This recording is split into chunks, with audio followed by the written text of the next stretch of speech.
కడప కలెక్టరేట్లో నిర్వహించిన ప్రజా సమస్యల పరిష్కార వేదికలో ఉద్రిక్తత పరిస్థితులు నెలకొన్నాయి. కలసపడు గ్రామానికి చెందిన నాగశేషయ్య తన సమస్యను వెంటనే పరిష్కరించాలని వాస్మాల్ ద్రవం బాటిల్తో కలెక్టరేట్ వద్దకు వచ్చాడు. దీంతో అప్రమత్తమైన పోలీసులు బాటిల్ను తీసుకున్నారు. అయితే సర్వే నెంబర్ 262లోని తన 19 సెంట్ల స్థలంలో పనులు చేయనివ్వకుండా అధికారులు కొంతమంది ఇబ్బందులు పెడుతున్నారని నాగశేషయ్య ఆరోపించారు. భూమి కింద బంగారం ఉందంటూ పదే పదే అభ్యంతరాలు వ్యక్తం చేస్తున్నారని ఆవేదనను వ్యక్తం చేశారు. తన భూమిలో నిజంగా బంగారం ఉంటే ప్రభుత్వం స్వాధీనం చేసుకుని ప్రత్యామ్నాయంగా మరో స్థలం ఇవ్వాలని విజ్ఞప్తి చేశాడు. ఈ మేరకు ఆర్డీఓ అధికారులకు వినతి పత్రాన్ని అందజేశారు.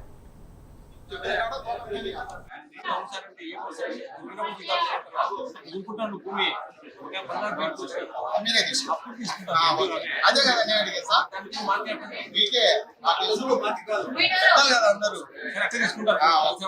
మాకు మీరు ఓకే అంటే ఎప్పుడు అని మాకు చెప్తే మేము ఎందుకంటే అదే ఎందుకంటే మనం పోతే సమస్యలు అంటే మీ ఆర్డర్ చేసుకోమని కాదు బంగారు ఆర్డర్ చేసుకోమంటున్నాము. 5 అంగనాలు 4 అంగనాలు 2 పెట్టినాము ఆల్రెడీ.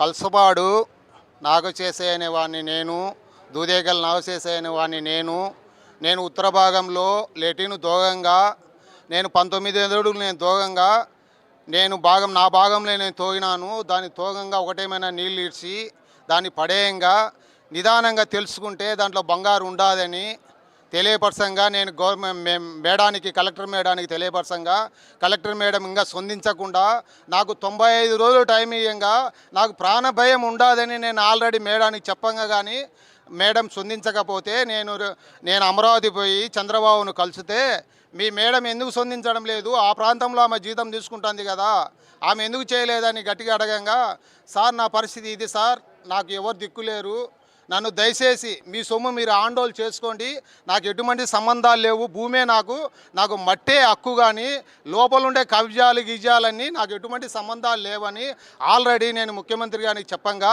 నీదేం తప్పులేదు బాబు, నీ నివేదిక అందించిన దానికి నీ మీద ఎవరన్నా దౌర్జన్యం చేసి ఏదైనా చేస్తే అది కలెక్టర్కే ప్రమాదం జరుగుతుంది, నీకేమి సంబంధం లేదని ఆయన తెలియపరచంగా నేను మళ్ళా వచ్చేసి నేను ఇంటికి వచ్చి మళ్ళీ ఇప్పుడు కలెక్టర్ మేడం రాగా నన్ను ఎవరు స్పందించకపోయాలకే నా పరిస్థితి ఇట్లా అని నేను ఆత్మహత్యకు గురి కావాలని నేను నిర్ణయించుకుంటా అంటే మా విలేకరు సార్లు ఉండి మేము దగ్గరుండి మేము నడిపిస్తామయ్యా మీ బాధలని మా విలేకరు సార్లు అడిగితే నేను ప్రభుత్వం కాళ్ళు పట్టుకుంటున్నాను, నన్ను స్పందించండి, నా పరిస్థితి ఏంది, బిడ్డకు కానీ కట్నం కట్టలేని జీవితము, పిల్లలను పోషించలేని జీవితాన్ని నేను కొనసాగిస్తున్నానని ప్రతి డిపార్ట్మెంటుకు నేను పాదాలు పట్టుకొని అడుగుతున్నాను.